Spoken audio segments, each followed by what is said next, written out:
सैलाब से मुतासरा जगह पर कुरान मजीद लेकर जाना अजीज़ान मोहतरम बहुत ही अहमकाना बात है। कुरान मजीद ज़रूर हिदायत और शिफा है इसमें, लेकिन इसको इस मिसाल से समझे कि कोई मेडिकल ऑफिसर जिसके पास मेडिकल की बुक्स हों और जब बंदा वो बीमार हो जाए तो क्या वो अपनी उस मेडिकल बुक को सीने के साथ लगाएगा वो ठीक हो जाएगा? हरगिज़ नहीं।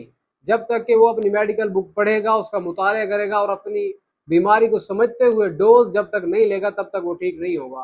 ठीक इसी तरह हमारा कुरान मजीद लेकर जाना, इससे बेहतर ये है कि हम कुरान मजीद को पढ़ें और समझें।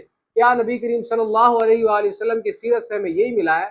नबी करीम सल्लल्लाहु अलैहि वसल्लम तो हर कुदरती आफात पर दुआ मांगते, चाहे वो चांद गिरन हो, सूरज गिरन हो, सीलाब हो, जलजले हो। नबी करीम सल्लल्लाहु अलैहि वसल्लम तो हमेशा दुआ मांगते थे।